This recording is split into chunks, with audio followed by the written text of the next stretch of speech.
What the am I even looking at right now? And this figure is $300 dollars? Last year in 2023, a lot of things had happened. Things such as the debacle as terms to the Buckeye warehouse and seeing NFT pops being sold there. We seen Funko Pops go to a landfill. We even seen Funko's longtime CEO Brian Mariotti actually leave the company. And now that we are basically finishing up the first half of 2024, it made me think, has Funko improved from their decisions from 2023 so far in 2024?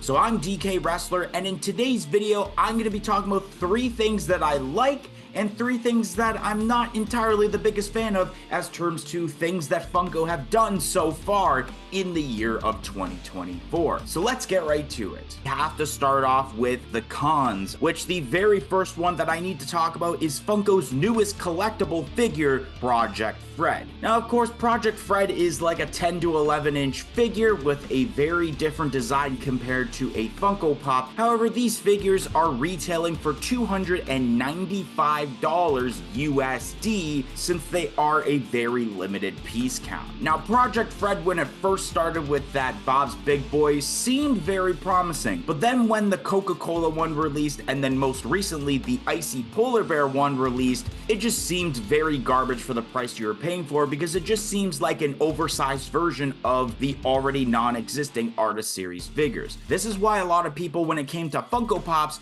were very turned off from the Artist Series figures because they didn't entirely look like art. And yes, I get it, they are a very limited piece count of like, I think it's 750 pieces altogether. Number 2 on this list for cons is Funko's partnership with Five Below. Now, a huge problem that came with Funko as terms to basically since the pandemic is overproducing a lot of items. And this has caused Funko to send a lot of their products to various discount stores such as Marshall's, TJ Maxx, and especially Five Below. And the problem with this partnership is that it's not just Funko sending some overstock to a liquidating store. You have seen Five Below exclusives show up there. So it makes me think that Funko isn't just sending overstock items, they are sending just regular items too that could be brand new. And the thing that seems very upsetting about this is the fact that when you go to a store like a Walmart, a Target, a box lunch or something, and you're buying a pop for $15, now it gives someone an excuse to go over to Five Below because they are way cheaper than the regular price. Because yeah, why would I go over to a Hot Topic or GameStop to buy a pop for $15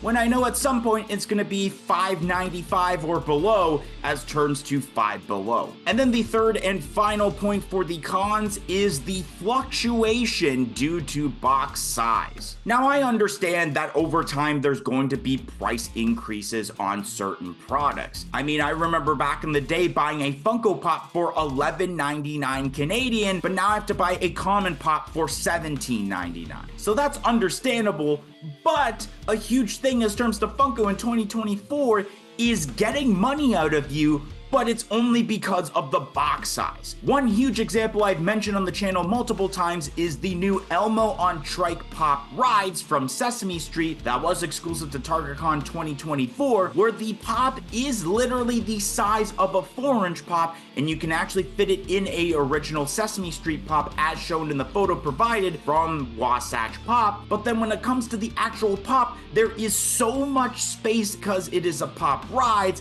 but yet because it's a Pop Rise, Funko is charging you quite a bit of money for it. And another example of this is one of the pops from the Godzilla and Kong movie that recently came out, where it is the sleeping Godzilla and it's in a normal 4-inch box, yet this could have saved a lot of box space if you put it in the sideways box. So I'm not liking the decision Funko is doing for just getting money out of all of us by just making a bigger box size. I think it'd be easier for Funko just to add it in a regular box size, like the Elmo on Trike could have fit in a normal 4-inch box, and even though it is a Pop Rides, you could charge a little bit more, but not make it astronomically more. Like, I don't want to be paying $40 for a Pop Rides for the fact that the pop is literally the size of a normal $15 common pop. So I feel like to improve this, if you want to add a bit more pricing to a Pop Rides, but it's so small, make it $5 or $10 more. Not over double, maybe triple the amount of a normal Funko Pop when it is literally the size of a normal Funko Pop. It just makes no sense to me,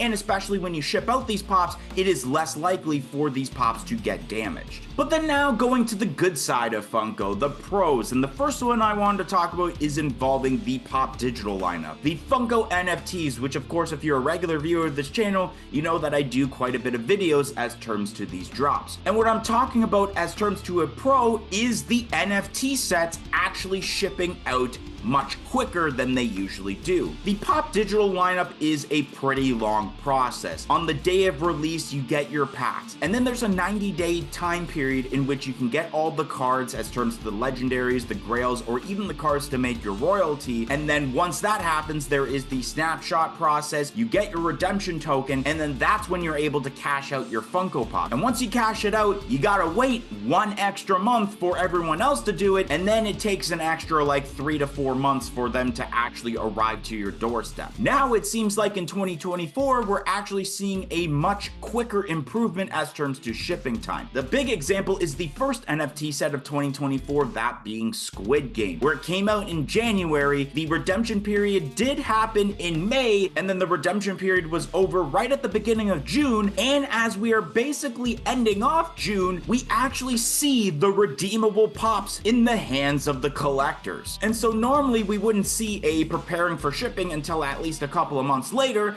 but the moment that the redemption period is over seems like when the pops are officially showing up now. And even recently, the Harry Potter set, which was the set that released after Squid Game, the redemption period had just ended, and now people are finally getting them at least starting to ship out. So at least now the time is much quicker to where you actually can get your NFT redeemable pops, unlike back in the day where it basically was almost a 9-month period to where you buy the packs and then where you actually get the physical pops. So I'm glad that Drop and Funko are figuring out ways to get these redeemable pops out quicker than they normally do. The second pro that I have on this list is that they are bringing back older licenses. Now, of course, over the years, there are Funko fans that come and go, but then there's people that come back because they bring back a licensor that they haven't brought in so long. One of the biggest examples for this is the Shrek lineup, which we haven't seen pops for this since basically 2015, 2016. And this year was also the official return of the Muppets lineup, as we had just gotten the Christmas Carol ones last year, but now we had gotten the 2-pack with Kermit and Constantine, and then we even have Baby Animal. And then I guess the most recent example I can use is a set that I actually have all the pops for, and that is Saved by the Bell. The original set came out in 2015 with 6 pops, but now recently announced there's going to be an additional 3 pops with the new Zach Morris, Kelly Kapowski, and the first time ever in pop form of Mr. Belding. So sets like these have basically gotten fans who have pretty much quit collecting Funko Pops go back into them so that they can go and finish these sets that they once had. And so I find that's a great way to also bring in fans, since not everyone is going to want to get an abundance of anime pops or add icons or the newest movie that comes out. So bringing these older licenses that you made back in the day when Funko was really at its peak is a great business decision for Funko's part. And the third and final pro I have here is the fact that we are seeing much shorter sets in 2024. One of the biggest problems of Funko within the last couple of years are making these giant sets of pops. For the longest time for me, it's The Office, seeing about 10 pops. Back in the day when Fortnite came out, we seen multiple waves of like 14 pops. And then a recent example is the Black Panther Wakanda Forever lineup that's seen like 14 commons and 6 exclusives, in which basically a lot of those pops sat on the shelf for a long period of time. So now recently with a lot of these sets, I'm seeing 3 to 4,